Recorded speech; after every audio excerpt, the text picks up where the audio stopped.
Hello, everyone. It's William here at Allegory Gallery, and we hope you're having an amazing week. Our week is going well. I can't complain too much.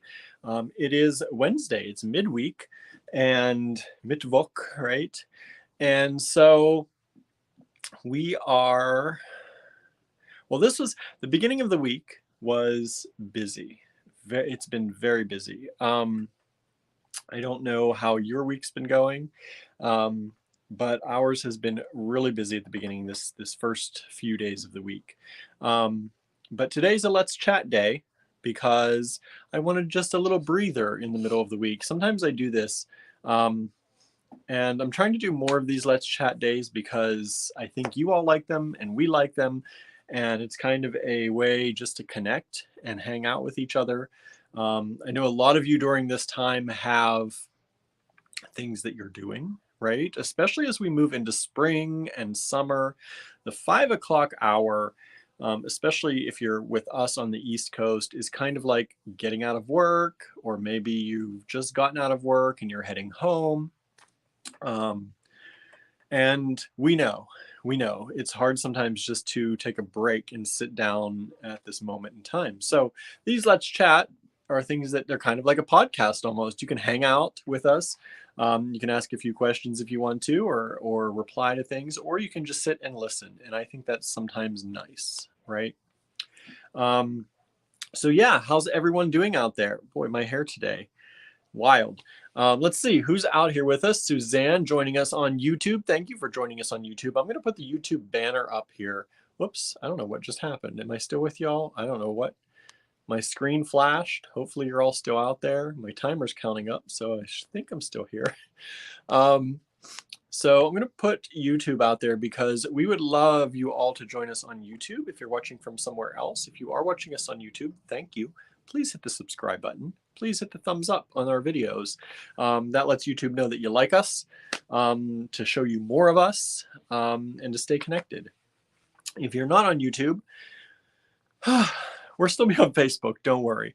But we are moving a lot of things around and shuffling some of the direction that we want to head. And YouTube could be very much beneficial for us in the future. So we'd like to see you all there as much as possible. Hello, Sarah. Thank you for joining in. Hello, Facebook user. I don't know who you are because where am I? Because it doesn't, boy, that's hard, even harder with two hands. Right here, see?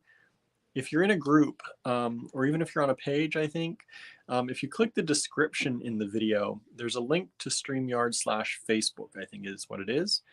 And it will give access to your name. Right now, we can't see your name, but hello. Thank you for joining us, whoever you are out there. Suzanne says busy is good. Sometimes busy is usually good. See, when I say we're busy, everyone's like, yay, that's good. That doesn't mean we're busy business-wise. That means we're busy, running our tails off trying to make business happen. And so in that case, like the winter, it's just hard. Finally, we're getting some nice weather. It is now 70 degrees, and today was even slow. I think we had 1 or 2 customers all day today. And that's what's going to happen until the transition into the good weather, and people get kind of sorted out a little bit. But yeah, busy doesn't always mean monetarily or orders, or sometimes it's just us running around ragged trying to make that happen.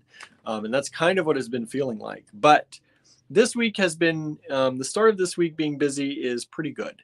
We got some good news. Andrew won an award for some of his writing that he did. He's been doing a lot of meetings between Contemporary Craft and Touchstone. If you don't know, he's now on the board of Touchstone, and he is the artist in residence for the metal program at Contemporary Craft in Pittsburgh. So lots of stuff going on there. Tuesdays are usually his meeting days, so he's done a lot of meetings all day yesterday. Tuesday is my day at my other job, so I was at my other job yesterday, and I spent most of this morning doing some stuff for that job too. So, sometimes it's busy, sometimes it's just chaotic busy, sometimes it's monetarily busy, which is the kind that we like the most because that keeps us going and lets us do more great stuff. Marianne is joining us on YouTube as well. Thank you so much. Emily is sitting in my school bus watching. Thank you so much. We really appreciate that. I can't imagine being a bus driver, honestly. A school bus driver, whew, you have more strength than I do. Let's see, Marianne, 3 p.m. rest breaks, 3 p.m. over Marianne's world. Thank you for joining us.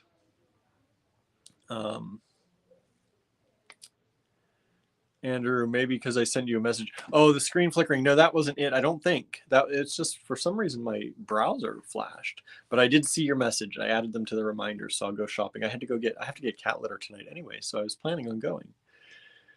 Oh, yes, it's good weather here, Candy. Beautiful, beautiful weather here. I can't, today's kind of like the perfect day. There's a breeze. It's 65 to 72, somewhere in there most of today. It has been really an amazing day. I don't know what else to say about it. Sunny, not very cloudy, a little clouds here and there that pass through, which I love because I'm pale, if you haven't noticed. So too much sun is not great for me. Too much sun is not great for anyone, really. But yeah, beautiful weather here. Cannot complain. Thank you for joining us, Candy. Emily says, congrats to Andrew. Thank you so much.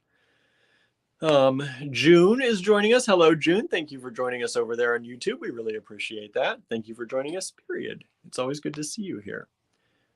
Andrew said, I passed out after meetings all day, and this morning I had a morning meeting. So Andrew has been busy even in meetings today. Yeah, he was tired after all his stuff yesterday. It was a full day of meetings from the time he got up until bed, including his live that he did yesterday. And if you missed that, he made a twisted, like a twisted bangle yesterday, or cuff bangle. I guess it's a bangle. So if you missed his live yesterday, check it out. Check it out. Hello, Paula. Thank you for tuning in. Yeah, Andrew said his mom used to be a monitor for a bus with kids with special needs. So that's hard work. That's hard work. Emily says, I sent a congratulations to Andrew and confetti blew up the page. That's fun. I like those. I love those things they do. iPhones have it built into the messenger too, that you can send that stuff. And I love that Facebook is doing it now too. And Marianne says, can you send me about 10 degrees? Honestly, if I could, 68 around here, or 65, I'd be okay with that. I could send you a few degrees. We could all send Marianne a few degrees. But unfortunately, we can't do that. If I could, I would. Susan says, they just got their electricity back, been out for a few hours. That's crazy. Ours blinked today, but that was it. At least I think. I'm pretty sure. Ours just blinked and it was back on right away. So I didn't realize you were out, Susan. Sorry to hear about that. I did see the West Penn power truck in front of your house, or our other neighbor's house. So I was wondering if something was going on, but I didn't realize you all were out, because ours was on all morning, I think. June moved over to YouTube. Thank you so much, June. I really appreciate that. Oh, Andrew said those keywords like congrats and with the confetti and all those kind of things make it so your content is seen more. So we like those a lot. You can also do you got this and rad or some other ones. Cynthia lost power on Saturday and she said, I hated it. Yeah, I hate when we lose power too. I try to keep my devices as charged up as possible just in case, especially my iPad that has cellular. And so I try to keep that plugged in and charged up, which right now I think it's not actually, so that's bad.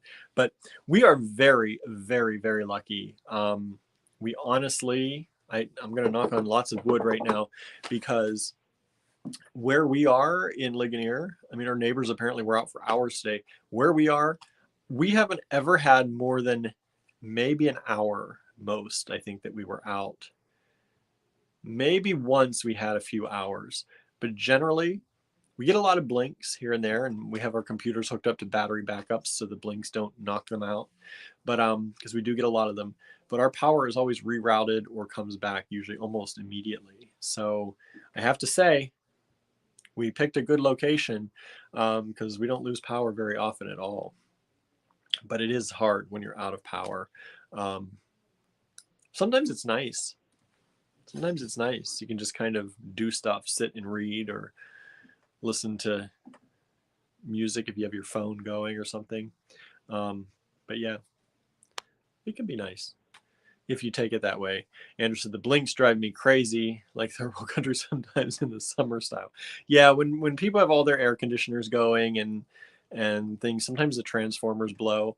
But I do have to say that blinks are much less bad than being without power entirely, because when you're without power, you don't have your refrigerator or freezers um, or heaters, things like that. They all go out. So I'd rather have the blinks, but I don't like all the blinks, but I'll take the blinks. I guess down here, downtown, some of the stores were without power and had to restart a lot of things too. So Susan said the transformer blew out in front of her house. Yeah, I don't know how. I don't know how we had power, because we still had power just fine. We just had a blink. It blinked and came back on. But I'm sorry to hear yours blew. Um, and I'm glad you got it back. Glad you got it back. Rebecca says, happy Wednesday. Happy Wednesday to you, Rebecca. Terry is with us. Thank you, Terry, for joining us out there on YouTube Landia. We really appreciate that. Yeah, Cynthia worries about her fish tanks. They can't get too cold, right? So you have to have little heaters and all that stuff. So important things we have generally battery backups for, at least. Our computers can stay on for, 30 minutes, 45 minutes or so. You get an awful beeping sound because they'll beep at you to let you know that they're on battery, but they'll at least power things for a while. So you might want to think about that, Cynthia, for your fish, because they can keep things going, especially small things. And I don't know that an aquarium heater would take that much power. They can keep them going for quite a while, and they're not that expensive. We got ours at Best Buy.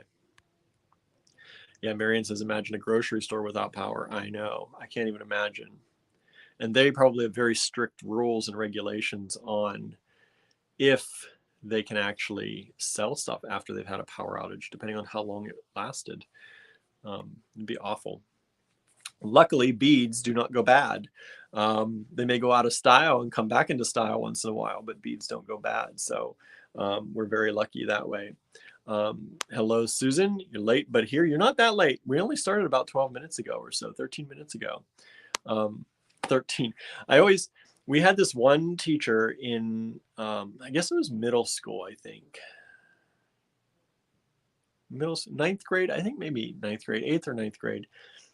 And he had something about the number 13, because if he saw students starting to get ready and pack up their things, he would look at his watch and he'd be like, there are 13 minutes remaining to class. So let's talk about this.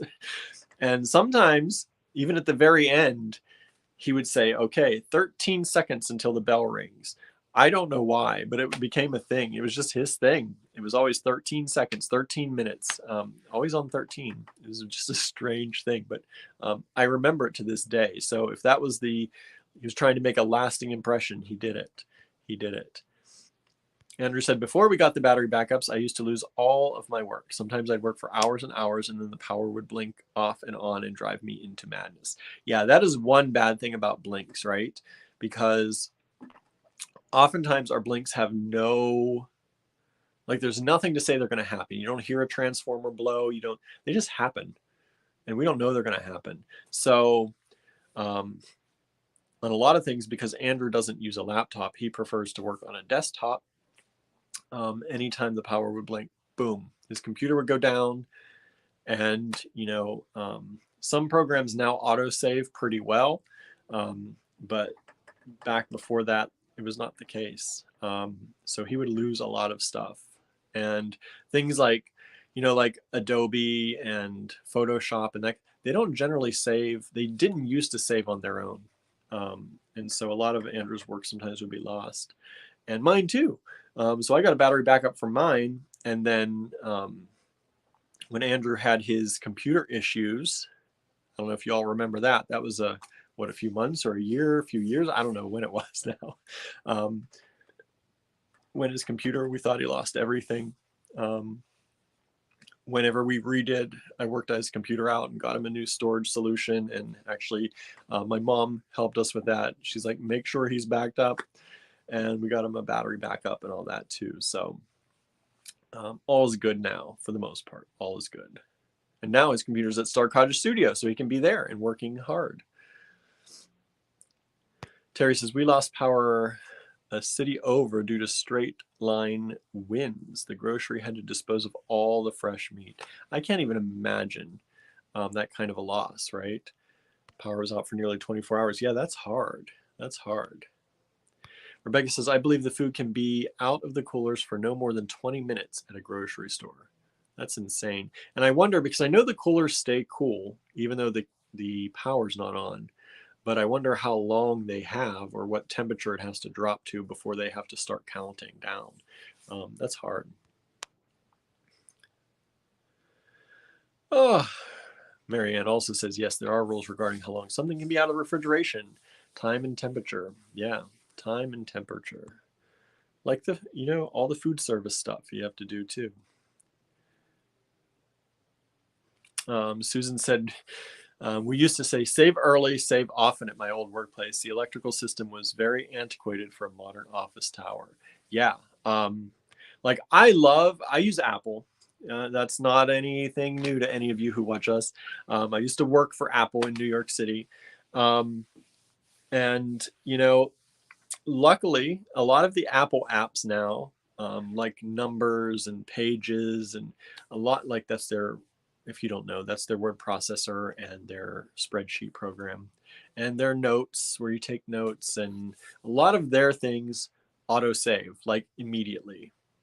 There's not a lot you have to do. So anytime I lose something, I don't usually lose much if something were to happen, which is exceptionally nice. I actually type most of my very long Facebook posts in Apple Notes, because Facebook, if you've ever written, I know a lot of people don't write really long notes. Andrew does. This happens to him. I do once in a while. It happens to me. Sometimes when you write something too long on Facebook, I don't know if it times out behind the scenes or what, but when you hit post, it just sometimes goes away. Or in the middle of your writing, it just goes away. So I usually write really long posts in Apple Notes in case anything crashes. It saves it immediately, and then I just copy and paste it into Facebook, because it's just not worth trying to rewrite something that you've spent like 45 minutes writing the first time. If I don't do that, I at least try and select all, copy, paste if I need to. Andrew said, Jung identified a thing called synchronicity. So the mind finds significance in random occurrences. So like angel numbers are like that. Yeah. Synchronicity, I think, is definitely a thing, right? How many times have you ever learned a new word that you honestly believe you've never seen in your whole life? And then suddenly you start reading things and that word is everywhere. I don't know how many times I've done this. I'm like, that's a cool word. Let's look it up. Let's see what that means. And then suddenly the word is everywhere. Is it really everywhere suddenly, or are you just now seeing it because you're tuned into it at that specific moment because you've made it important to yourself? I don't know. I don't know how the world works or the universe works, but I do believe in it. I believe that things happen. I believe synchronicity. I believe manifestation. Things happen if you think about them, right? And so you try and think about the good things, right? Don't bring the bad things to you.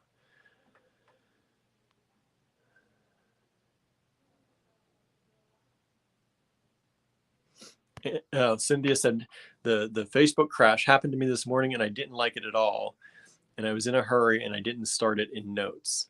See, that's what happens, right? I try to do, sometimes I forget too. And I just, you open Facebook and, oh, I want to post about this. And you start writing. Sad times, especially if you put a lot of thought into it and you okay, I didn't like what I said here. I do a lot of reconstruction of my posts once I free flow out all the words, and then I take it and I move things around a lot to make more sense or to make it more coherent. I was a multi-language major, so it just comes naturally to me to try to do that.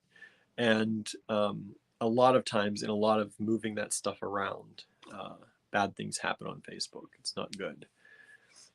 Andrew says synchronicity all the time. Like I'll meet a new person and the next thing you know, I hear about them from people I've known forever. And I'm like, how come you didn't tell me about them before, right? It happens with people. How many times have you started thinking about someone and they show up somehow? Did you bring them to you? Did you manifest that? Or did you just happen to be thinking about them and it made you see them or it made it pop up? It's kind of like how everybody, when you start thinking about things and they suddenly show up in your Facebook feed, right? Sometimes.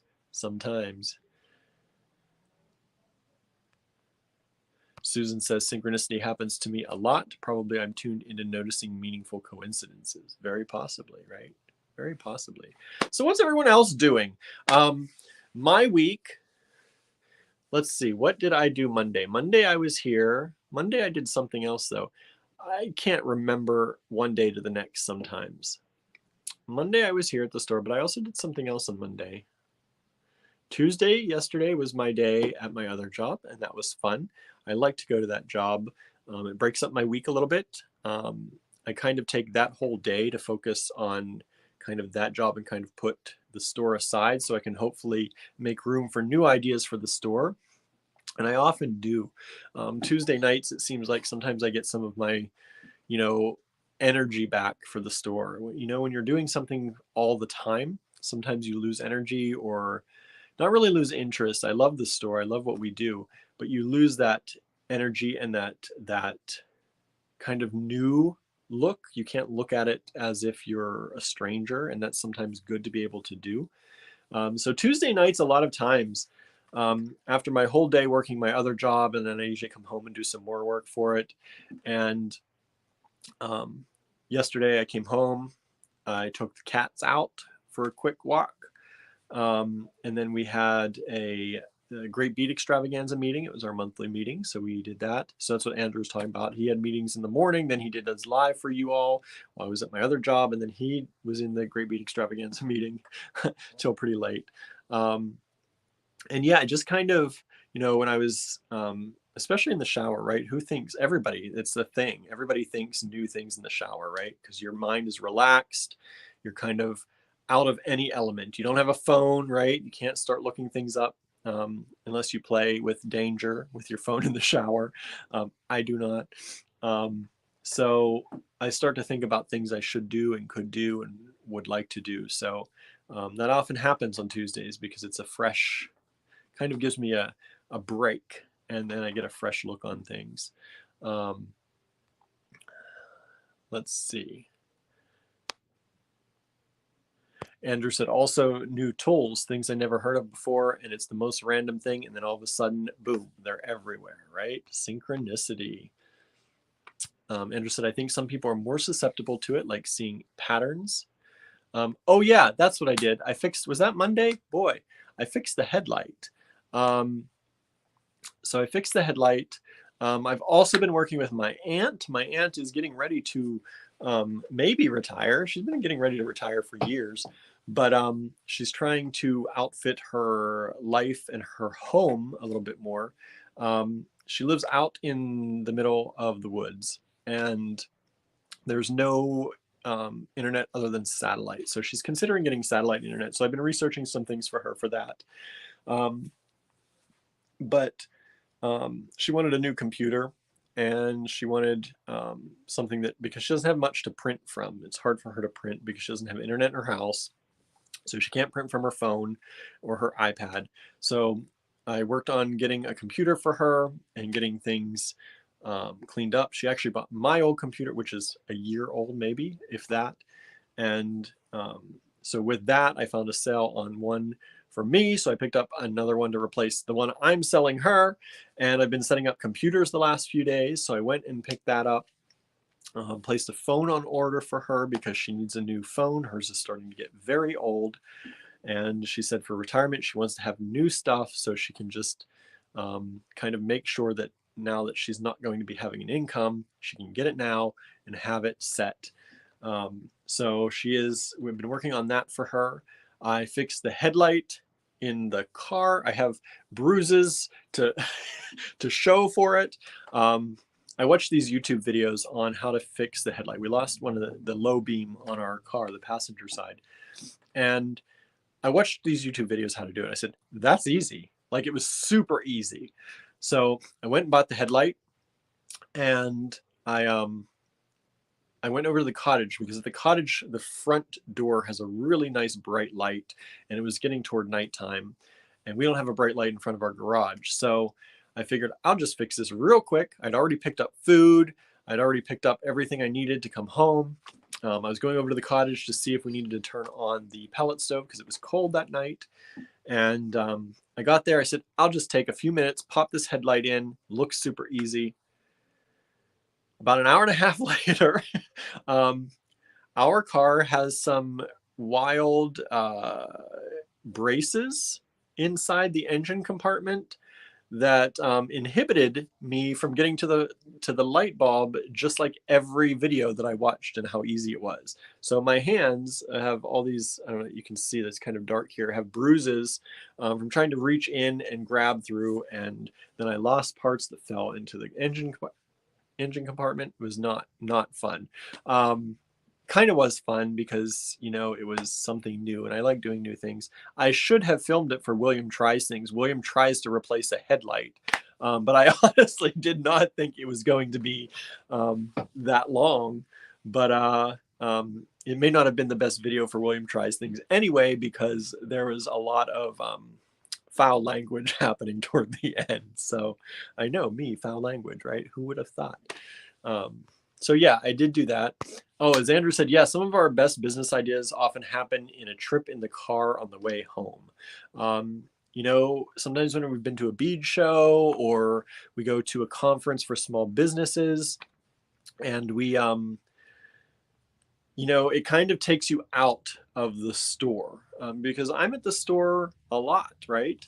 And so sometimes it's hard to come up with ideas, and our home environment is filled with things for the store as well. So a lot of times once we get out of that environment, we take the day off, we go on a day trip somewhere, either like sometimes, like I said, a beads show, or, you know, we do small business conferences and things. And on the way coming home, we talk about a lot of stuff sometimes. And some of it happens, some of it doesn't, but we do have a lot of good conversations and ideas that way. Diane, hello Diane, thanks for joining us over on YouTube. Has been here but feeding the dogs. Nice. Got to get those animals fed, right? Babette was waking me up today. I slept in a little bit and she was not happy about it. Not happy about it. And then I fed her and she barely ate. She just thought she wanted to eat. They did get treats light last night, and I don't know if she got any of it or not. The boys did, that's for sure.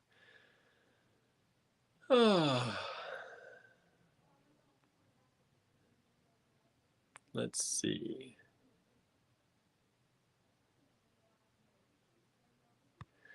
Dang time change, Joe. Head keeps messing me up with the lives. Yeah, we had the time change. Did you see? Did you see? They're trying to pass the law that daylight savings time will be all year long. I'm freaking excited about that. I have been wanting daylight saving time to stay for years. And it seems like a lot of people want it also because they're trying to now pass a law about it. So we'll see how far that goes.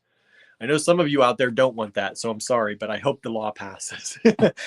I really like this time schedule. Hello, Donna. Thank you for joining us.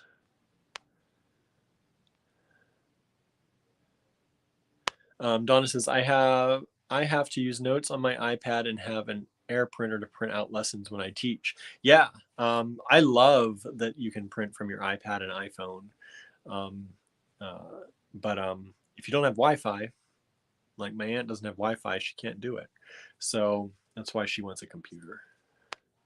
So we're getting her fit up with one. I think I got everything transferred to mine, wiped from my old one, getting ready for that one. And my slightly older computer, which they still sell. It's still available. It's not like it's even an old model. Will be more than enough for what she's going to do. So that's why she decided to do it that way instead of just getting a new one. I got the new one. But yeah, so that's been my week. That's been my week so far. Marianne says, sometimes I just wish I could figure out where some of my bruises come from. Right? Yeah. I get that because sometimes I get mysterious bruises too, and I have no idea, no recollection of hitting myself at all. Diane said, I ordered a new phone too. Chris needed iPhone and there was a good deal on the new Samsung one, so I ended up replacing mine too. Nice. I have been thinking about the new iPhone because it came out in green, finally. I got the blue one last year, and all they came out with was, in the fun colors, was blue again this year, a slightly different color blue. And I was thinking about it earlier, but I was like, nah, let's not do it. We got Andrew one instead because his was very old. So for his birthday last year, he got a new phone. And then this year they come out with the green one. They always do a mid-year restock or refresh on the iPhones a lot of times, and it's usually another color. And it was green, and I want a green one. So I'm hoping the one this year that they come out with maybe will be green, and maybe I'll get it. We'll see.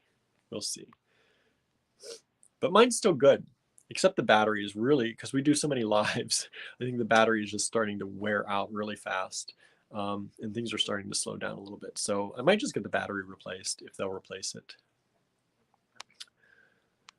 Andrew said your hands are pretty big. Yeah, for getting into an engine compartment, it's kind of a hard thing.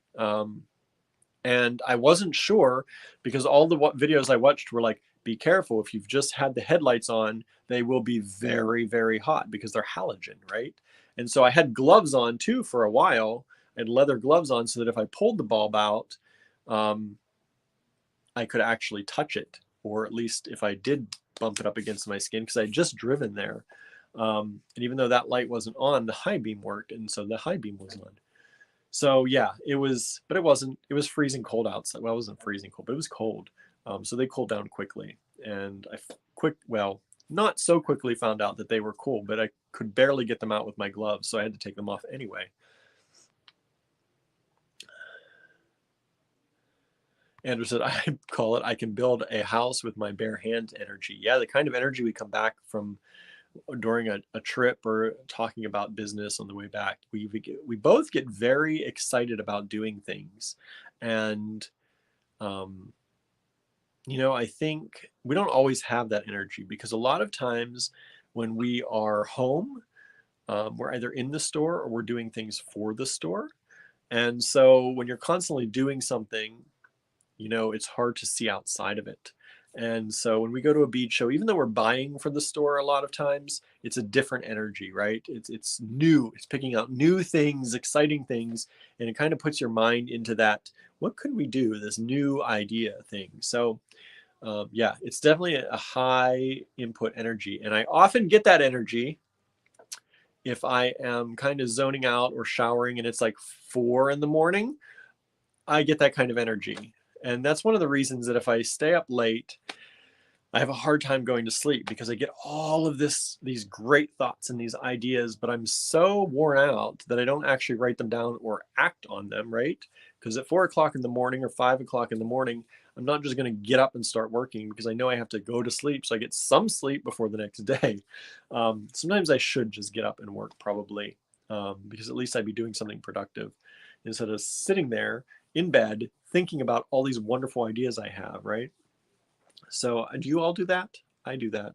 Do you do that? Do you lay in bed and think about all these wonderful things you could do, but then you just sit in bed instead of doing them because you have to get up the next morning? I don't know what my brain is wired or why it's wired like that.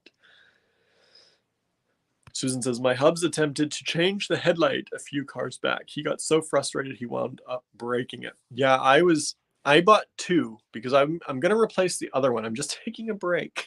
But I'm going to replace the other one because I hate when they're not the same. I bought like the highest they had as far as the brightest, the highest, because I don't know what it is. Have y'all noticed? Maybe it's not happening in your neck of the woods. Here, it's like people are driving around with high beams on all the time. And you know, a lot of times you can tell when someone's high beams are on because you have the 2 lights going instead of just the one. Or, you know, they have the floodlights or the, not floodlights, the fog lights, that's the word. If your fog lights are on, you can't have your high beams on because it's too much light. It doesn't go with regulation, as far as I've ever seen and heard. That used to be the case. I think it still is. So if you see someone's fog lights, you know their high beams aren't on. But if you see their fog lights out and their lights are really bright, they're driving around with their high beams on. So I bought the highest powered lights I could find because I'm so sick of people that are just blinding me, right? So I want to replace both of them. So I'm going to get around to the other one, but I thought I was going to break this one because it was so confined in the space. You couldn't even back the light out. You had to twist it in a certain way. One specific angle got the light in and out. That was it. So I understand. I know why he broke lights. I almost did too.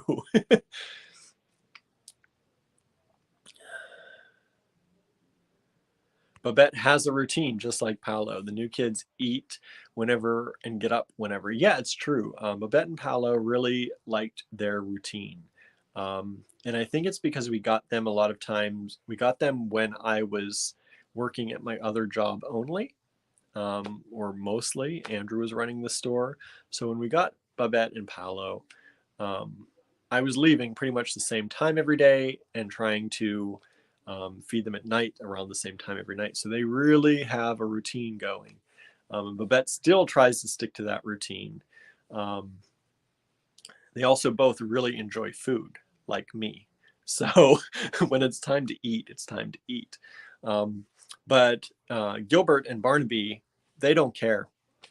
Gilbert usually is cleanup crew for the food. He doesn't even get in on the first, you set the plate down, and Babette and Barnaby are like right there. Gilbert sits to the side and he just waits until everyone's done eating. Then he comes over and eats, or Barnaby eats whenever anymore. He likes dry food the most, so he doesn't get as much because I feed mostly wet. But in the evenings, he gets his little dose of dry food because I don't want anyone getting too much dry food, right? But yeah, so anyway, all to say that Babette definitely still has a routine going, and she does not like it to be messed up. And she was trying to wake me up a lot today, as she usually does if I sleep in too late.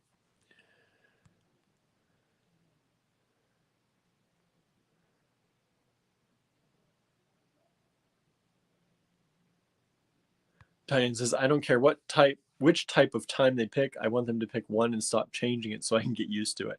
I know, but I do have a favorite. It's daylight saving time right now when when it can be light in the summer up till 10:30. I like that.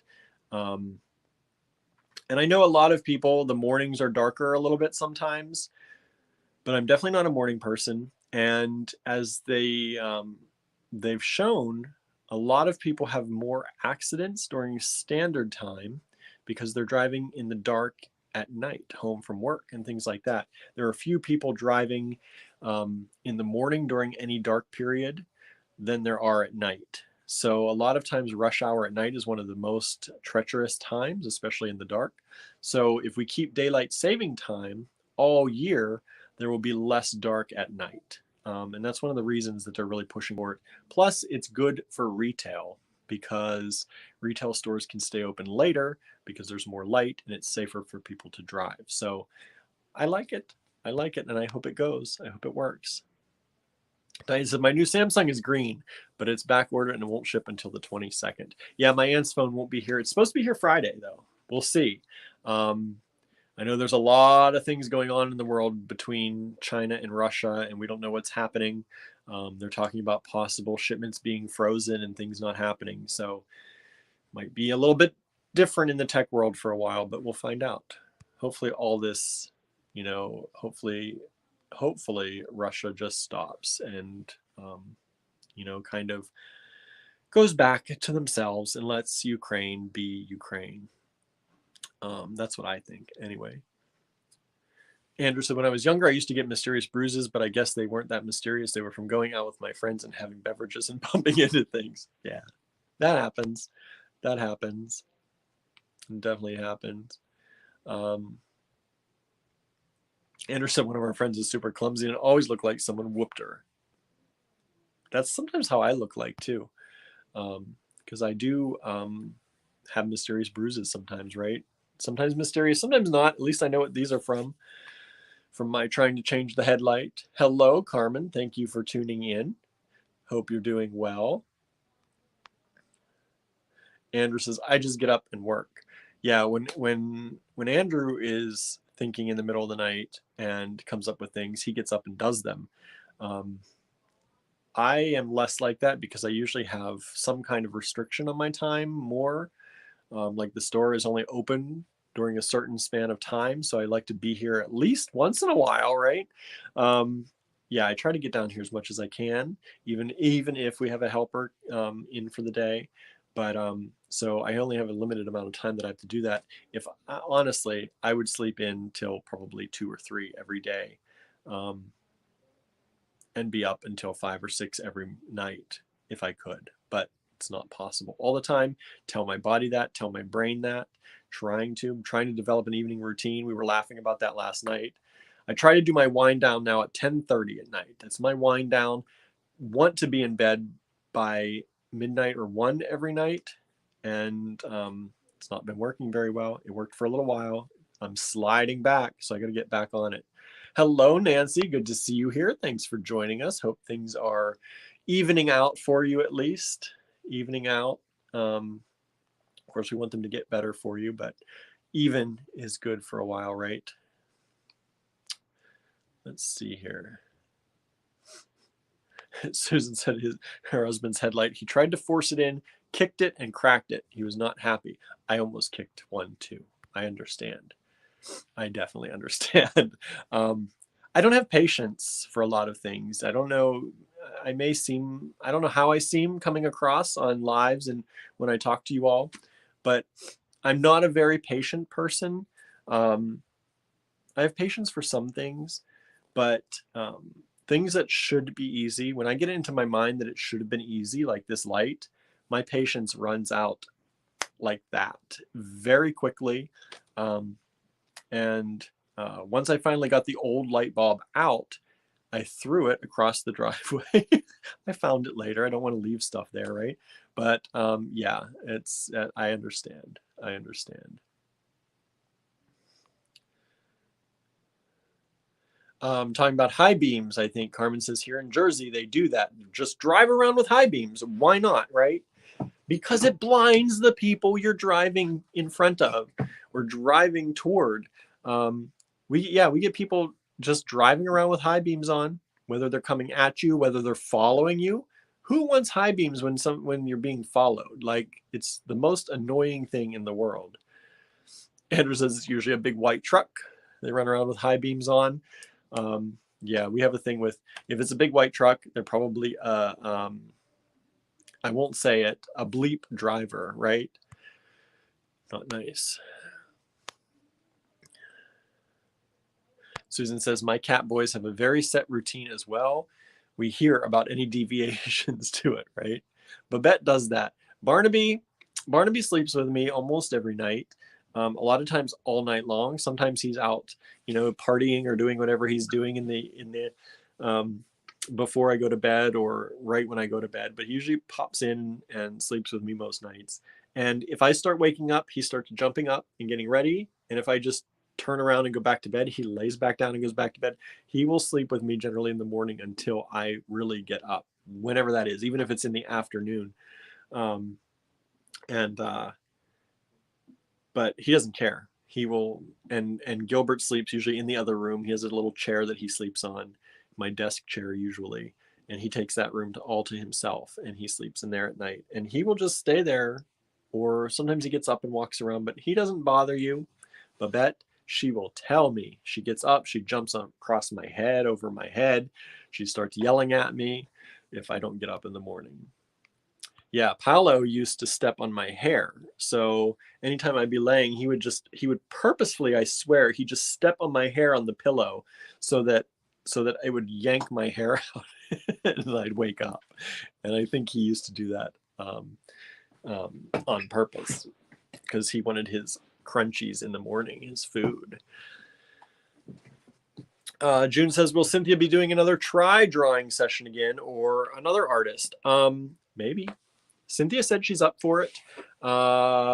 Greg also may do one with us. Maybe I can get Azalea in too. I don't know. We'll see. That try, though, ends at the end of this week.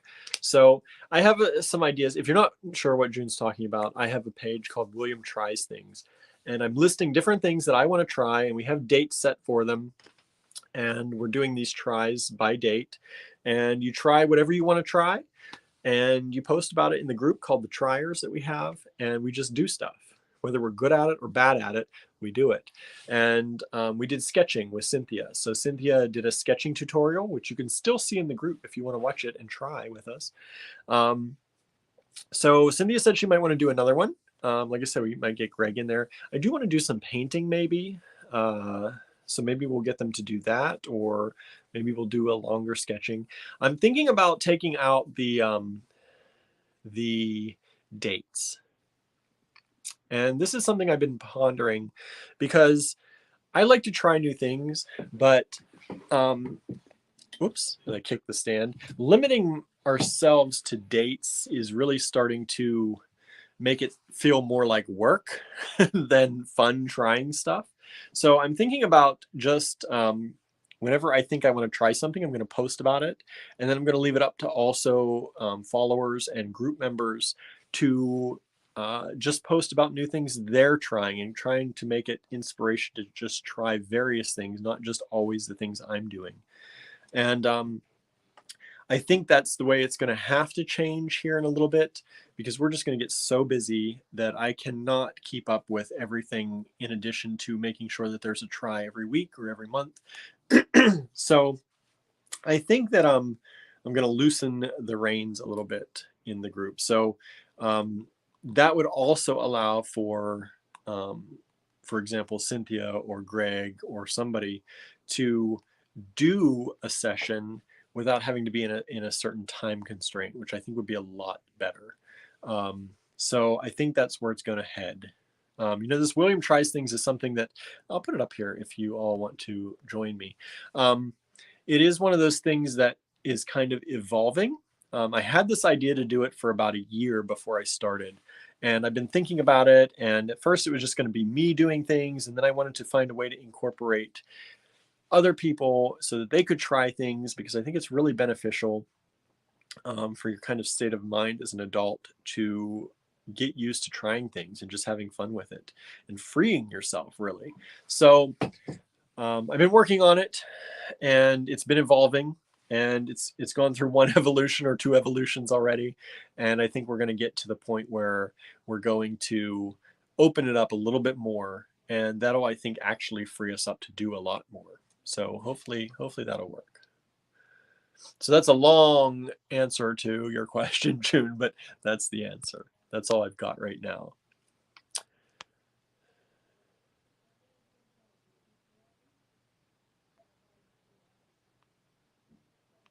Let's see. I'm just reading through comments now. Nancy said she's turned into a morning person. I'm trying. I would like to be a morning person, I think, but I'm just not. I'm a night person. I'm trying to at least balance it a little better. I just don't. I don't know. I've never liked mornings, but I have liked mornings. Like, I never like getting up. I don't like going to sleep, because I fight actually going to sleep. But then once I'm asleep, I don't like to get up. I fight getting up. And so I've never liked getting up early, because I'm usually in bed so late. But I do like the idea of mornings. I like the sunrise. I like kind of the cool turning into the warm and the smell in the air. It's beautiful, but I just have to get myself rearranged mentally to deal with it, right?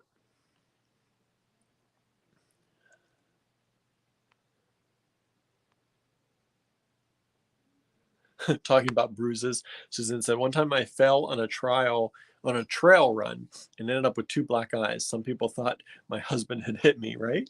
It happens. Things like that happen. And then you say, oh no, I fell and hurt myself. People are like, They don't believe you, right? Andrew said, you can't blame me either. I was asleep, right? I know. He wasn't keeping me awake.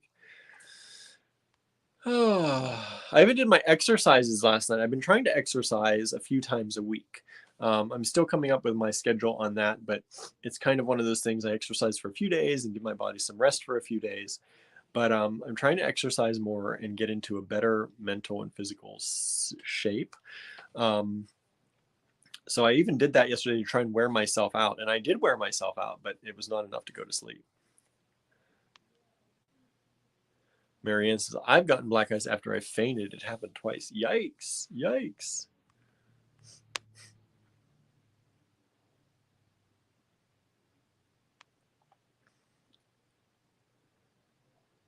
Oh, Andrew said, Barnaby comes down and the cats surround me when I paint. Then he goes back up to sleep with you. That's, yeah. Usually if Andrew's painting when I'm sleeping, when I'm heading to bed, which he often is these days, they usually surround him. And then I go and go to bed. And sometimes I don't think they realize I'm actually staying up there because I go up and down a lot into my office and stuff. So once Barnaby, I think, realizes that I'm staying in bed and I'm up there, then they come up to me. Or if I'm working in my office, I often, when it's even a little bit nice enough, I open the windows, and so they can look out the window, and they love that. Yeah, Paolo was a big boy stepping on my hair. He was, what, 20 some pounds? He was a big boy to step on your hair. Susan says, our young cat is taken to partying during the night. He loves to knock random things over while we're attempting to sleep. They can be like that, right? Paolo used to get up on the desk if he was on a desk or any surface that Paolo got up on, and he would push and roll everything off the sides. It didn't matter what it was, didn't matter. You had a cup on there, you'd have to hurry up and remove it if he jumped up beside it because everything went. He liked to clear himself a spot. I do miss that boy. I do miss that boy a lot. Donna says, I've got to go back and watch Cynthia's on replay. Yeah, the William Tries thing, it was fun. Cynthia taught us a lot and kind of gave us, it was more of a guidance session and kind of guiding you into this kind of meditative sketching and how good it can be kind of just to release your mind and not really think too hard about stuff. It was really good. Andrew says, William thinks Barnaby sleeps with him all night, but I'm usually up and see what happens. Yeah, I know. But a lot of the times, I wake up a lot throughout the night and turn and twist and move around. And a lot of times he's there. So most of the night he's there with me. Or at least he just happens to know when I'm getting awake and he runs up there with me.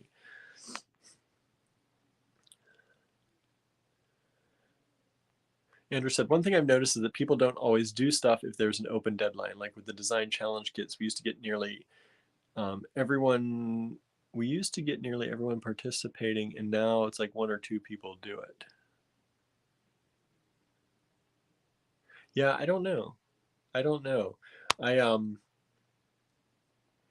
are good things with deadlines and there are bad things with deadlines. One of the bad things is it's just I'm not always completing everything during the deadline. Like my vision board that expired 2 weeks ago, I think, and I have not done my vision board yet. And when a deadline is up, a lot of people think, well, I can't do it now. So that's the bad thing with deadlines. And then the good thing with not having deadlines can be that I can do a William Tries anytime. And I can say, hey, I'm doing this now. Let's do it. If you want to do it with me, you can still do it with me. I can still kind of say I'm going to complete it in the next week or so, but it's not like a setup event. Like I'm having events that set things up. And I don't know. I just think that'll be easier for me.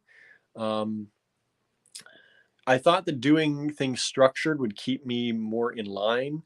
And I saw with the vision board, I still haven't done it. So it still didn't help much. So I think doing things when I have the time will be a lot better sometimes. Susan says, I love that idea. It takes any pressure of deadline off and allows for everyone's creativity to be shared. Yeah, I think so too. And even though anyone can do any try at any point in the group, I think when I have the designated events and the tries, I think that kind of makes people think they can't. But I would like to see other people, hey, I just tried this today. This is what I tried. And maybe it'll give other people the idea to try things. And I can say, hey, I'm going to try that too. So I kind of want it to be a give and take more than a structured thing where people feel like they can't participate unless they do exactly what I'm doing. So there are different things about it. June says, sounds like a good plan. Others posting tries. Sounds good. Yeah, or sounds great. Yeah, I want people to try things. I want people to post their own and do things. And I try to communicate that, but maybe I'm not doing it good enough or well enough. And still, I don't know. I want it to be a thing where people just start trying things and it just kind of takes off and we're all trying new stuff. That's what I want. Groups evolve or modify as they grow. I think so too. Andrew says, you go to bed much later than you used to. I think you started staying up later when we got together. Possibly. I always have stayed up late. My mom worked the night shift and I would always stay up and wait for her to come home. So even when I was like young, kindergarten, 1 year, first grade, second grade, she was working until 1 or 2 in the morning and I would be up waiting for her, watching Hitchcock on TV, or the Twilight Zone. So yeah, I always just stay up late. But when we had first met, I also had a job that I had to be at early. So if I know I have to be up at like 8 o'clock every morning, which I haven't had to do in a while, thankfully, but if I know I have to be that, then I do force myself to go to sleep earlier, or try to at least. And then once I get in the habit of doing it, it at least becomes somewhat of a habit. But when I would be summer vacation for school and stuff, I'd be up to 4, 5, 6 in the morning. And even if I was just in bed watching TV, I'd watch TV until you get to where they used to play what did they used to play? What was it? I forget. Something Star Spangled Banner or something they'd play, and then you'd get the lines across the TV. Anybody remember that? Once the networks would go off the air, they'd show the flag usually, and they'd play something, and then the lines would come across, and you'd hear that tone, the tee tone, until the broadcast came back in the morning. So I would usually stay up until that happened, and then I'd sleep in until noon or 1. I did that a lot when I was a kid. Susan says, my least favorite part of the day is from about 9:30 a.m. till mid-afternoon. I could agree with that, because if I could get up early, I would feel like, yes, I could get up early and I would love being up early. Like when the sun's coming up or the mist is kind of evaporating. Like I love that time. And it's kind of peaceful. But starting 9:30, 10 o'clock until 1, 2, even into 3 in the afternoon, it's kind of a dead time for me. That's when the stores open. So I guess it's good that I'm here and doing stuff, but it is kind of a time when my brain doesn't function as well, I guess. So maybe I can't change the time that we're open too much because that's the time the town is open. But yeah, I kind of agree. I totally agree with you.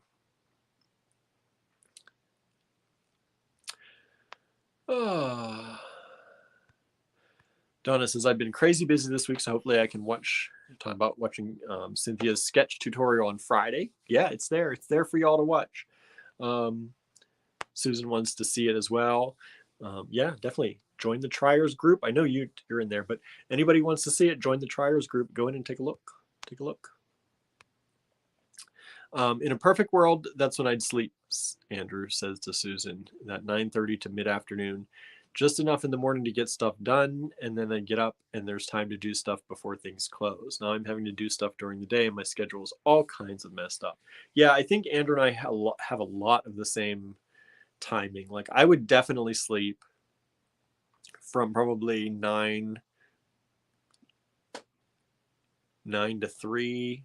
I definitely like to have sleeping time in there and then be awake on the other sides of that. I think it would be better for me, but I have to be at the store sometime. So that kind of takes that away. But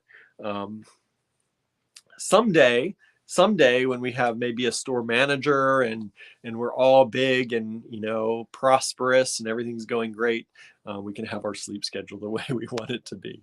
We're working toward that, right? We're working to get there. Marianne says the art session was fun. Thank you for joining us, Marianne. It was, I think it was a lot of fun.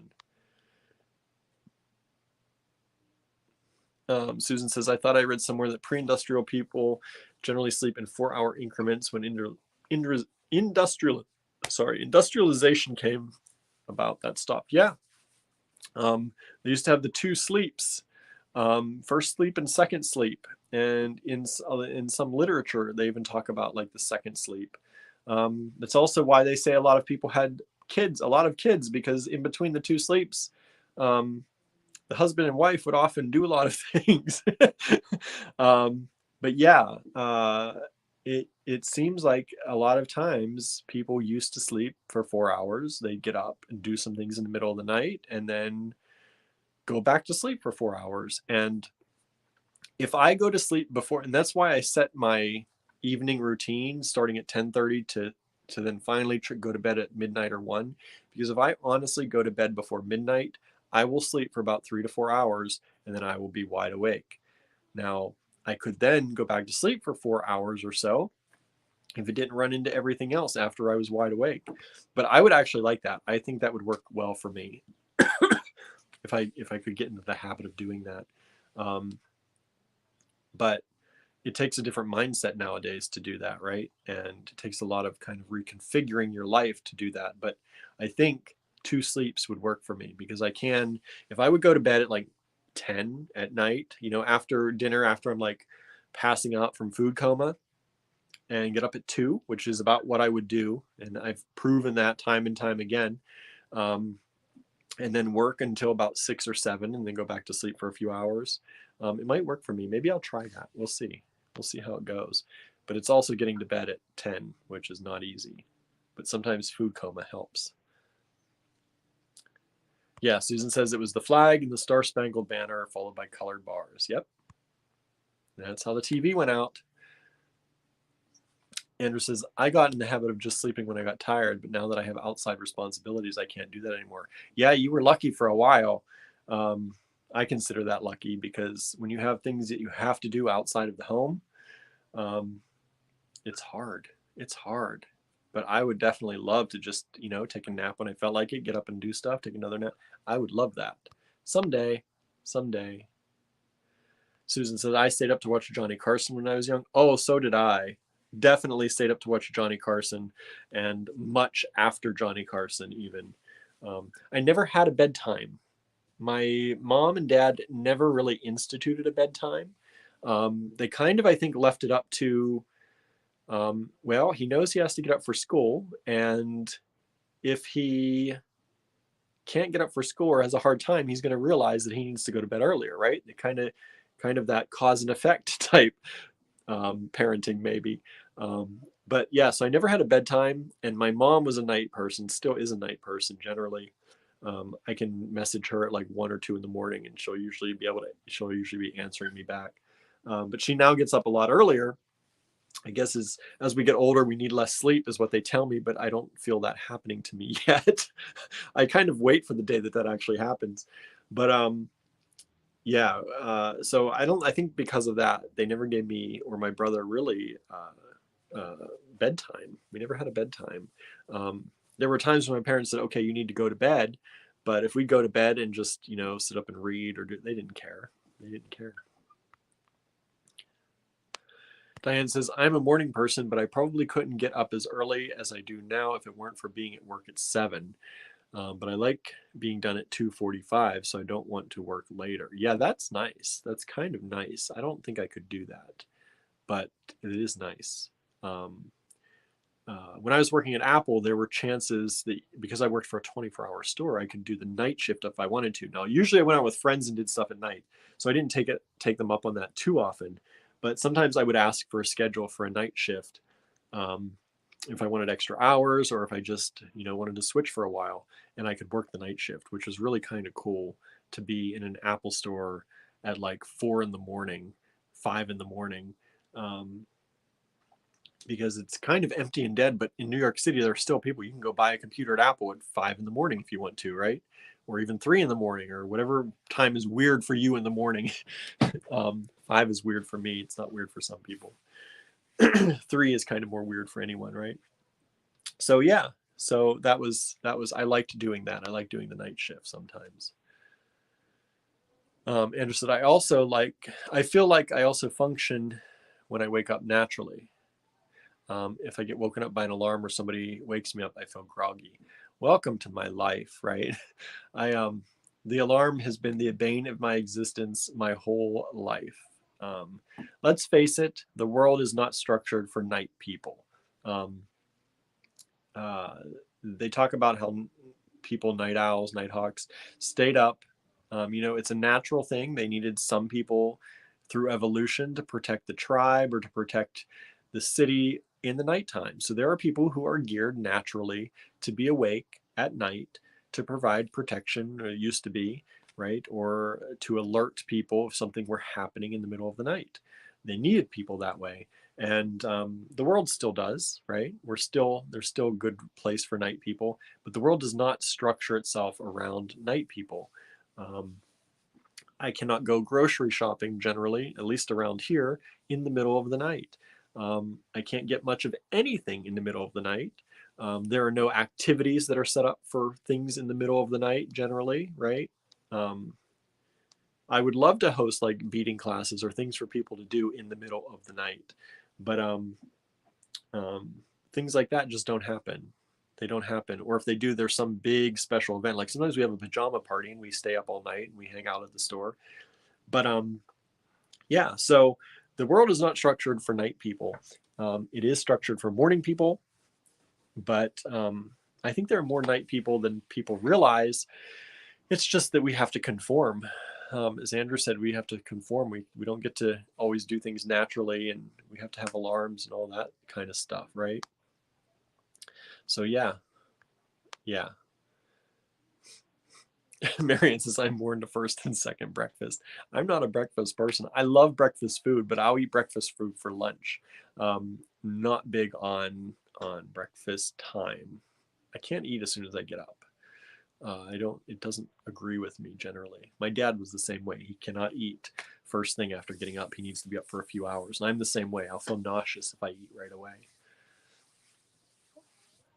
Susan says, I do a weird little version of my own 2 sleeps. That's nice. Janice says, drives me crazy to set an alarm every day in retirement. I can't even imagine why.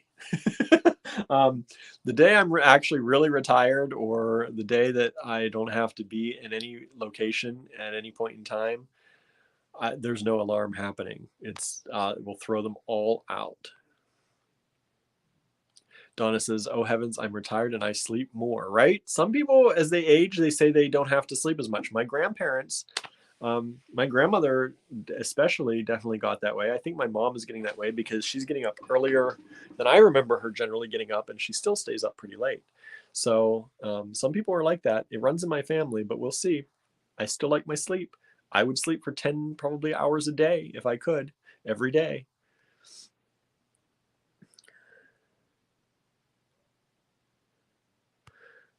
Andrew said, people say that they like that, but it's actually challenging. Not having a schedule is difficult for some people. Me, I work all the time, so it doesn't matter. Yeah, I think that's the case. I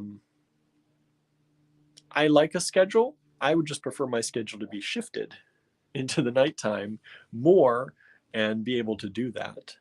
But we can't open the store from well, we could, we can do whatever we want, but we're not going to be opening the store from 5 p.m. until 2 a.m. It's just not, we wouldn't have any business. Not that we have any business right now, but we would have very little business if we opened our store, I think, during those hours.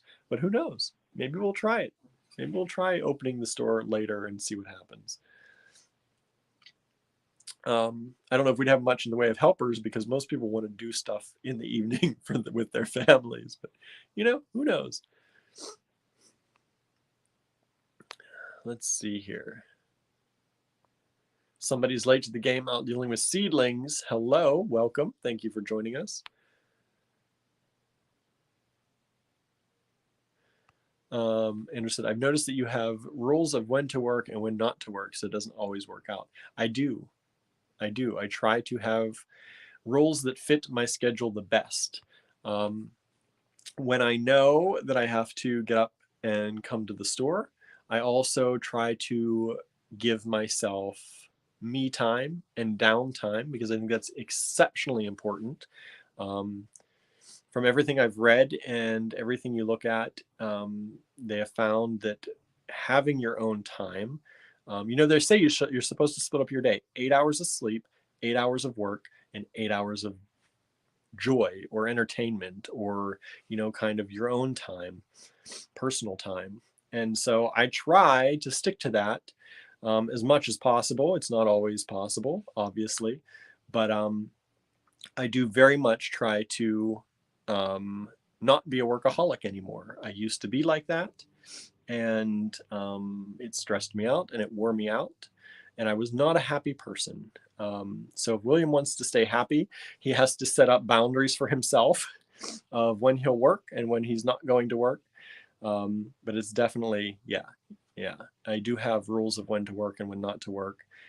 After my 10:30 wind down time, once that starts, there's no thinking about work. There's no talking about work. It's just the way I am. Now, again, if I weren't kind of responsible for being in the store most days, then some of that would shift around or could shift around. But I'm trying to set up boundaries. I'm trying to be more, caring toward myself with setting up boundaries.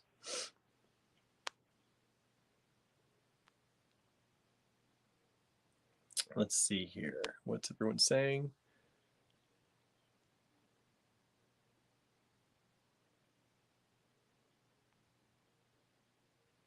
Somebody's saying, still hope the bill to stop daylight savings time passes.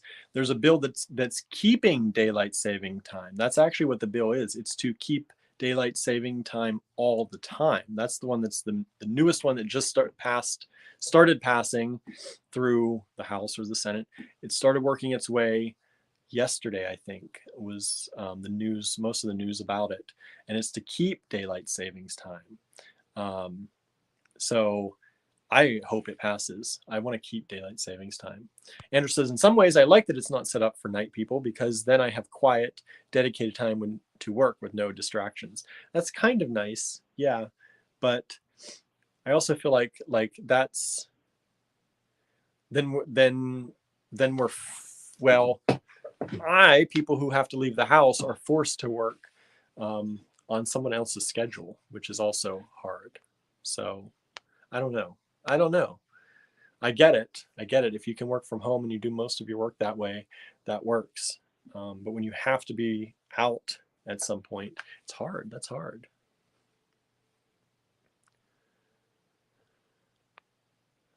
Jenna says, unfortunately, chiropractor and physical therapy 4 days a week, volunteering at a food bank twice a week. You are busy. I wish I could go in late, but alas, not happening now. Yeah, that's difficult. That would be difficult. I get it. Sometimes life is like that, though, right? Sometimes you have to do things. It's hard.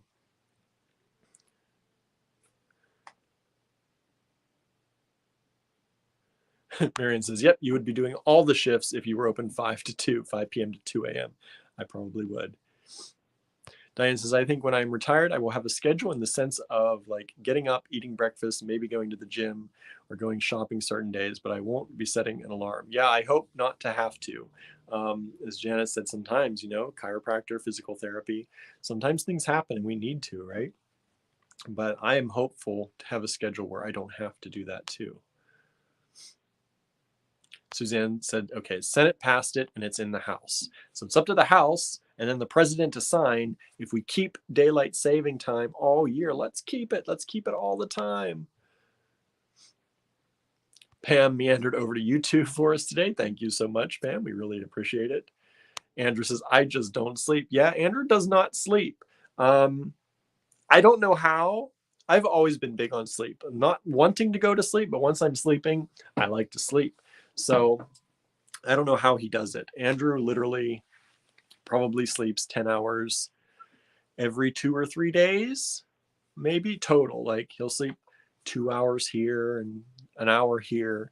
I can't do that. If I even take a nap, my naps take 2 to 3 hours. Like I cannot do those 20-minute power naps because I will wake up with a headache, being as groggy as can be, mean generally. I usually wake up mean and angry.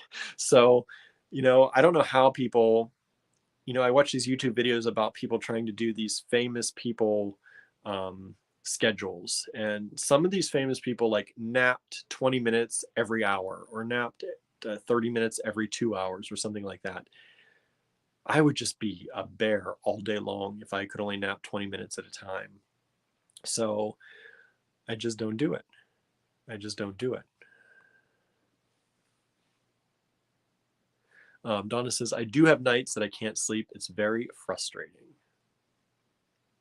Yep. I get it. I get it. So do y'all want to see some charms? I've been talking. We've been chatting. I like chatting. I have some charms I can show you if you'd like to see anything. I don't normally do a show and tell at the same time we do these Let's Chats. But if you'd like to see some, I can show you some. We're going to be putting them in the online store after this video. I'm going to, once I end this video, I'm going to head over and show, well, make them live. I have to check them over and make them live in the online store. Diane says, my naps take an hour and 20-ish minutes, and I can only nap if I'm super tired. I think my sleep cycle must be an hour and 20 minutes. It might be. It might be. My sleep cycle is generally 3 hours.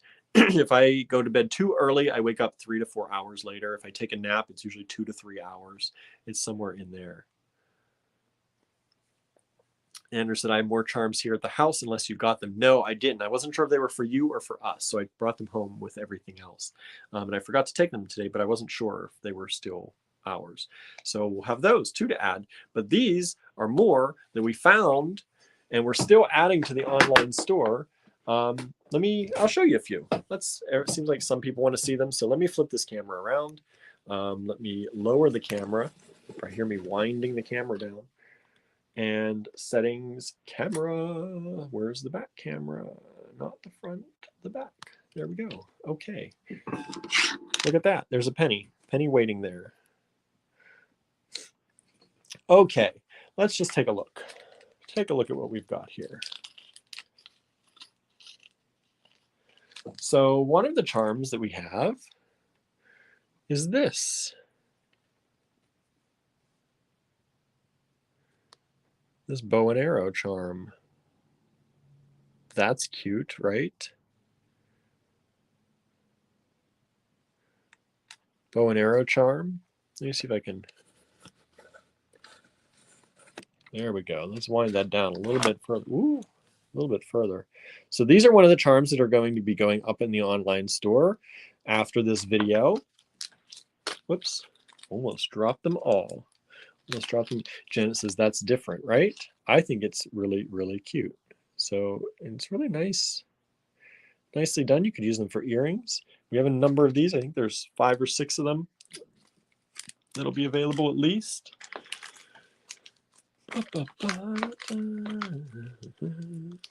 Then, come on. Ooh, this is a bright and shiny one. Look at that. Beautiful flowers. Now, I call these charms. They could also be pendants, right? Anything could be a pendant, really, if you want to put it on a very small chain or something like that. Nice flower scene.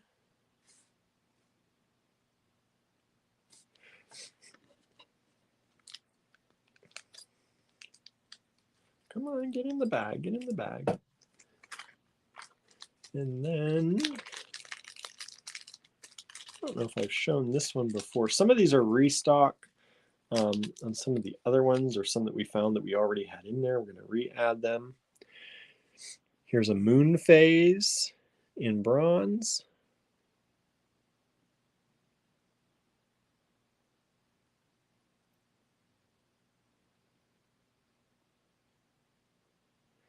Andrew says you can also increase the visual size by layering it with the bigger pendant so it almost frames it. Yeah, you can do that too, right? Nothing wrong with layering. I love layering. I love layering.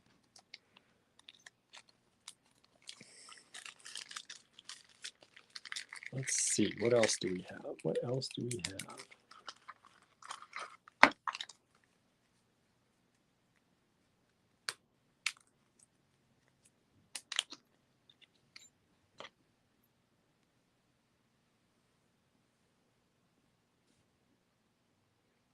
Here's a bear in the mountains in Sterling. So you have the multi-depth mountains with the bear and the trees. Andrew said I used to stack smaller charms on top of lily-pilly shell pendants to do that. Let me see if I have, show you what he's talking about.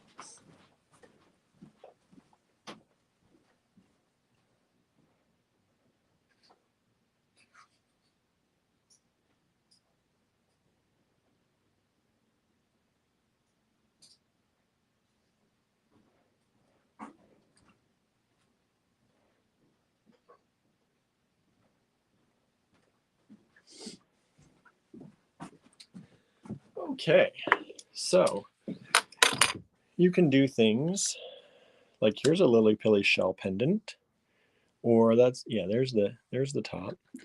This is actually pretty big, but you could layer things like that, right? Or how about if we did a, let's see, I have a smaller one here. And you can layer things with the pendants.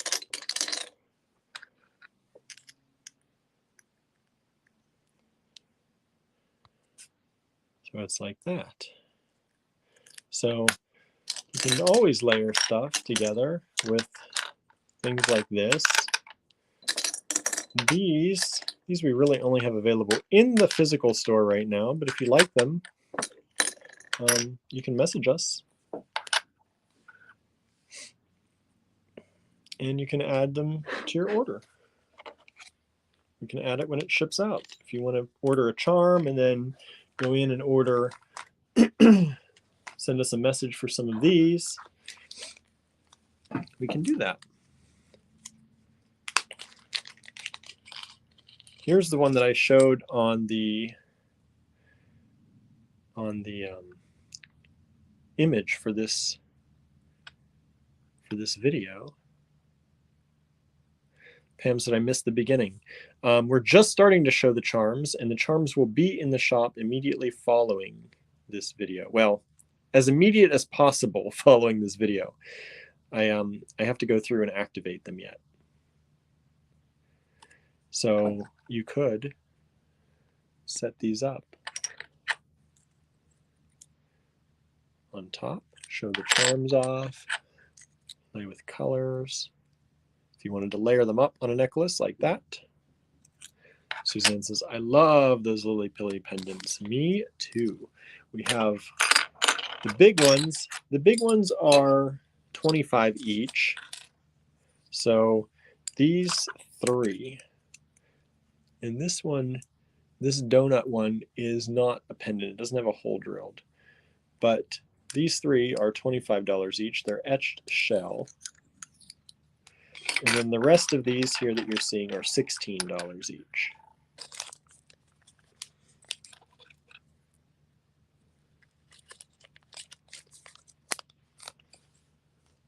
Let's see, what else do we have? These are cute.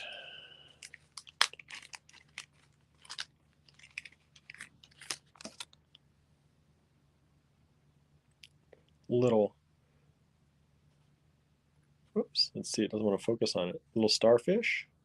Let me see if I have the smaller lily-pilly pendants too. I might be out of them though.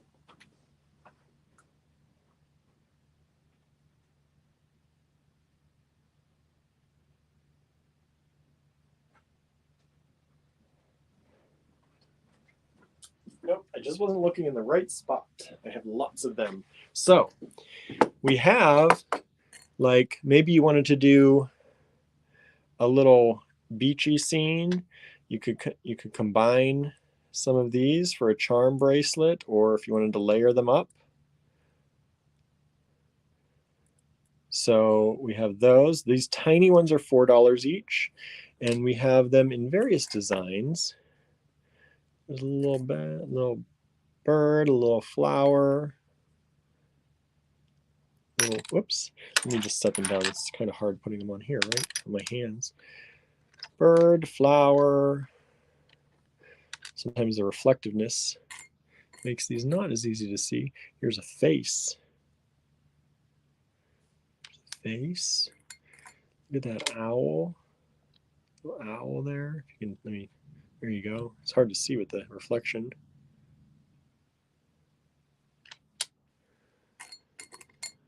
There's yin yang. Now some of these we have multiples of, some we only have one. So sometimes we have enough to do, like if you wanted to do earrings. There's the lotus. See, showing you things I wasn't even planning. Dragonfly. So these are the little ones. They're $4 each. And I think that I'm showing you one of each of everything that we have. Some of them, like I said, we have 2 of. A lot of them we have at least 2 of. Not all of them though, like the lotus and the dragonfly, I don't have 2 of. And the paw print, I don't have 2 of. So there are the $4 ones. And then we have a whole thing of $7 ones of all different colors and shapes. So let me move these out a little bit. I'll start showing you some of these.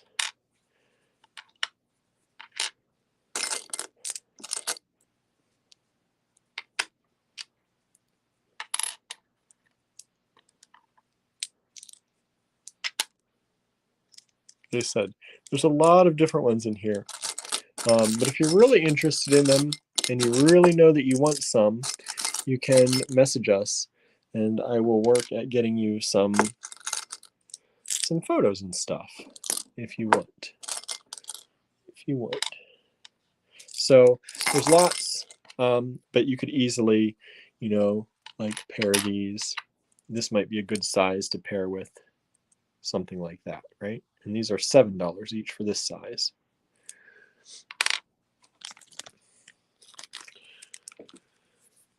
Susan likes the face. The face. Yeah, the face is pretty cool, right? Etched in there. Andrew says he wouldn't use them for bracelets most likely, but he said, I'm also hard on my bracelets. If you're more careful, maybe use them in a charm bracelet, but I know I'd break them. Yeah, they are thin shell, so you do have to be careful. But if you're just going to an event or something and you're easy on your jewelry, that's not a big deal, right? Seahorses. We have these little gold-plated seahorses, and these could go. This could be nice on layered with something like that, right? Just to give it a nice little background, right? Because this is a small charm. So instead of using it as a charm, use it as a pendant by making it, if I can get it to stay, making it like a multi-layered pendant. As Andrew said, oh, excuse me, they're great for earrings or to make a treasure necklace, right? Put all your favorite things on it. It's the one necklace I made for myself. Put all my favorite things on it. Now we also, oh wait, before, I think I showed those ones before. We have llamas. I think I showed the llamas before. We have bees. I've shown the bees before. The other thing we do have is, and I'm only going to show you like 1 or 2 of these, but we have a birthstone collection. So this is like August. Is that peridot? These are Swarovski crystal in sterling silver. Swarovski crystal in sterling silver. I'm trying to get the camera to focus on it. It's not easy. They are small, but they are nice little, just little nice little nuggets, right? So if you're looking for something for somebody's birthstone, we have each month available right now, currently. I don't know if they'll stay available or not, but you can grab those as well. We have every month right now in stock, and we will have them in stock when I make them live here in a few moments. And I think the rest of these are, like I said, they're kind of like restock. I think I've shown them before. I don't know if I've shown this one before, though. Come on. Sometimes these bags are not easy.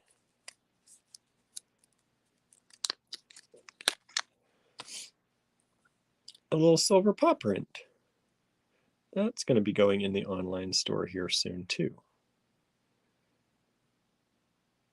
So we have that available. Andrew said we probably can't get a lot of these again. So some of these were discontinued designs, or they have been discontinued since we had them and we found them. Like I said, a lot of these are things that we found hiding here at the store in the back shelves and things like that. So we're moving them to the online store. And if you'd like to grab them, please do, following this video. Susan says, I can't wait to get the charms I ordered. I think you got the bird heads, right? I saw that pop up. You got good ones. You got good ones. We don't have many of those at all. So you got in on that, thankfully. Terry says, I need to rewatch. I like one of the larger ones. The Lily Pilly, these ones. Yeah, if you want to, you can take a screenshot here too and send it to me in a video. And you can let me know. These are $25 each. Beautiful shell. You can see their shell and their etched shell, laser etched shell. Yeah, Suzanne got the cat heads. Is that what I said? Cat heads? I saw that come through. Did I say bird heads? I might have said bird heads. I can't remember from one moment to the next. I know what I was thinking. So, Andrew's talking about the Lily Pilly. These, yeah, these I don't know if we can get anymore at all. These especially, I think, are harder and harder and harder to get. So, let me wind this back up. And let me flip this camera back around. So I was just showing you, some of the charms. There's going to be a lot more charms than what I've just shown you going into the online store in a few moments, because I'm not going to say I was slow. My helpers were very productive, and the charms that I would have shown you today, they got resorted and distributed so that it's easier to package orders.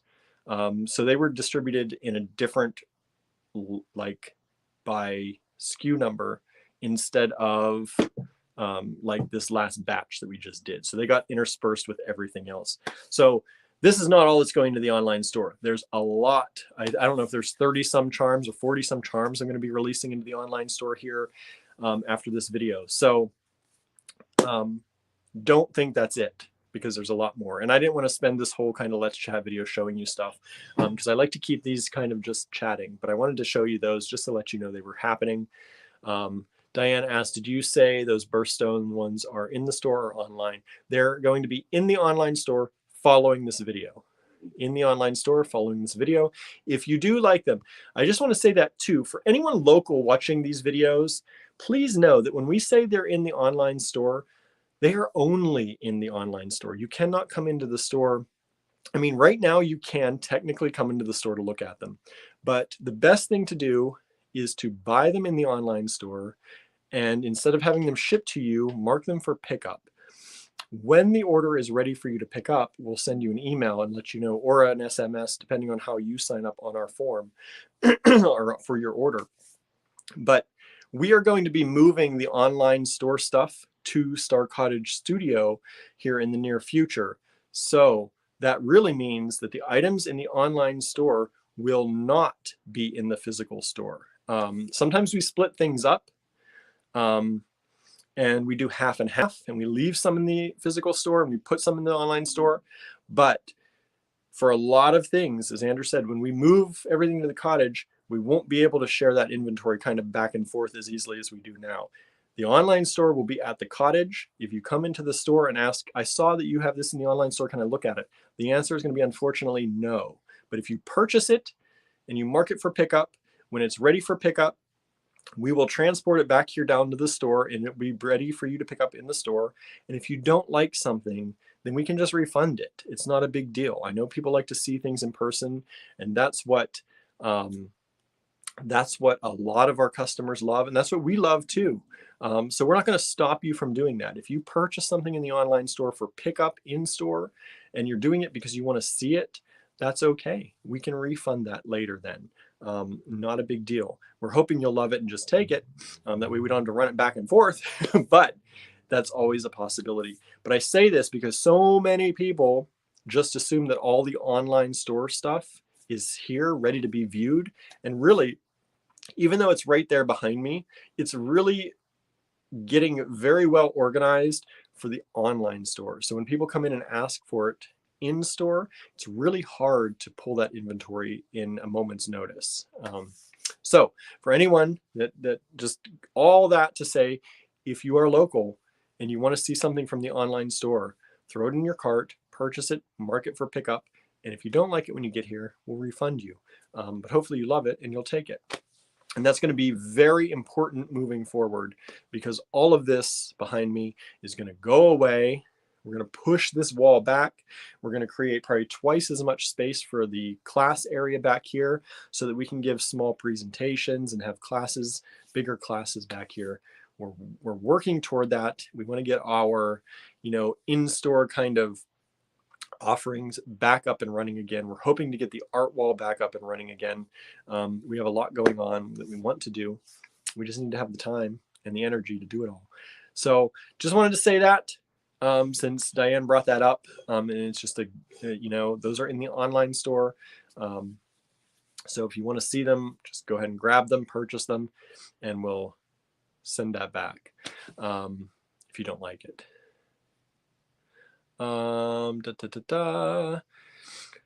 What else? I think that's it. Anyone else have anything? Anyone else have anything they want to chit chat about? I'm going to finish this video. I'm going to put those charms in the online store, and then I'm going to go grocery shopping because we need some groceries in our house. Diane says, is Jen going to come back to teach eventually? I do not know. It's not even at a point now that I would even consider asking, because we are so, we should be put on the very bottom of her list as far as I'm concerned. And I don't even want to concern her with that or make her, I think sometimes she's a lot like me. If you get if somebody asks you something, you feel like you're almost obligated to do things, and I don't want to put that pressure on her. And she has so much to do still with her son, not even getting into that conversation yet. Some of our other helpers may help out and start doing a little bit. And we have some ideas, as Andrew and I chatted about one time, I think coming back from a show, or coming back from somewhere. I think it's coming back from Florida. Actually, about bringing in some new teachers and some special event teachers and things like that. So we're going to get in touch with some people once we have this space cleared out and organized. We want to get in touch with some other teachers we know who may do some higher end classes or specific seed beading or things like that. Even if they're not every week, they'll be set up classes that you can come and pay a little bit probably to take. There won't be like our free classes, but they will be like making a specific project. And we want to do more in-store programming and things like that. So that's on the docket for this year, I hope. We're doing a lot at Star Cottage Studio, but we don't want this store to, dwindle down to not having anything available or any reason for people to come in. We need to ramp up our classes and our offerings. Did I say higher end? I didn't even know I said higher end, but I mean more intensive and specialized. Yeah. So these would be geared toward making a specific project. They'd be classes like anywhere else you would take, you would pay to take the class with the teacher. They wouldn't be like our normal weekly classes used to be, which we still want to get back to, but where you just stop in and you just pay for the materials and we show you how to put them together. That's very basic stuff, and we still plan on doing that. But for these, we want to hire these teachers to come in and do specialized projects and actually teach you things that might be a little bit out of your realm if you're just doing basics right now. So that's the plan. Hopefully it'll all come together. We're working toward it. We have to get Star Cottage Studio a little bit set up, and then we're going to move the online store over there. That's probably going to happen soon. We just didn't want, I really didn't want to do it when the temperatures could be dropping too cold, because although it does stay pretty toasty in there now, we were having some ups and downs with the pellet stove and things like that. And I did not want any of our helpers packing and shipping and organizing over there while it was too cold. So luckily one lives very close to the cottage, actually closer to the cottage than they do here. And that's our shipper. And so it makes perfect sense. And even if we don't have a bathroom in Star Cottage Studio, they live close enough that they can run home for lunch and things like that. So I'm excited about that. I think they're excited about that because they ask me about it. When are we doing it? When are we doing it? Almost every week. So I think it's going to be good. And I can't wait to have more space here to do things with. Yeah, and as Andrew said, we're giving away a ton of content online. We do give away a ton of content. Andrew does videos, we do demonstrations and tutorials. Like he said yesterday in his video, the only way we can afford to do stuff is if folks buy stuff in the shop. So that means the online store or the physical shop. Excuse me. As long as people keep purchasing, we can keep trying to do stuff, right? This winter, things slowed down. We had a lot of you purchasing online, which we appreciate, but we didn't have the in-store stuff. So things got chopped out a little bit, and we didn't get the classes and all this stuff starting as soon as we would have liked to. I would have loved to have started up classes much earlier, but you know, it all depends on income for a lot of this. I can't spend my time teaching basics necessarily if I have to try and generate money. Teaching our basic classes, a lot of times it doesn't make a lot of money. We do it to create community and to create you know, that excitement about learning something new. But the basics classes, you pay for only the materials that you buy. And a lot of people start out purchasing very inexpensive things because they don't know if they're going to like it. So I can either spend my time doing that, or I can spend my time loading things into the online store and making these live videos and doing things like that to generate income. So hopefully once the weather here stays nice for a while, we'll have the in-store traffic and the online store traffic, and we'll get back up and running to go full speed ahead into the future. So that's what I'm excited about. Diane says sounds exciting. It is exciting. It is going to be good. We're going to have a good year, I think. Retail reports are supposed to be up for this year, what I see, what Andrew showed me. So yeah, we're looking forward to hopefully a good year. And hopefully people start coming out and getting back around, and hopefully we're not pushed back down by another you know, episode of the COVID times. We don't need another one of those coming out. So hopefully, yeah, Andrew said it's been hard to balance. We have to balance that with COVID protocols and all the in-store stuff. It's very difficult. And the last thing you want to do as a business is be, the last thing you want to do is kind of be up and down. Like, it was hard. We opened our classes for a few weeks, and then Jen's son was injured. So we closed them down again, and people still would come in for weeks later, even though we took them away, saying, hey, I'm here for class. And, you know, telling people, if they wanted to do basics, we sat down and did it with them. But if they wanted wire wrapping, which is what Jen was known for, we had to turn them away. And everyone understood. But the last thing you want to do as a business is go up and down like that. So we can't say we're going to start our art wall again if we're not truly able to start our art wall. And things are really hard with COVID when you don't know. You know, the last thing we need is to be shut down again. And I'm hoping that we're not going to hit that point again. But, you know, you never know. And so we're trying to do things the best way we can. And we're trying to do things where once we start them again, hopefully we can keep doing them and keep the programming going. So I know our locals are, chomping at the bit to come in and hang out again and have classes. And nothing's really stopping them because I told them all if they want to come in and have a day together, we'll still do it, even though we don't have official classes. But, if you don't have that official time, then people just don't do it, right? It's the same thing going back to those schedules. If you have a schedule, sometimes it's easier for people. And in a lot of cases and things like that, it is. So Andrew said, plus the art wall is hard to plan. It takes a lot of time and doesn't always have the return on investment. So we mostly did it to encourage people to get in the door. Yeah, to encourage people to get in the door and also have a place for local and not so local all the time artists to show, right? Because as an artist, it always helps to say that you've done a show. And we know how hard that is. Andrew's an artist. He has had shows.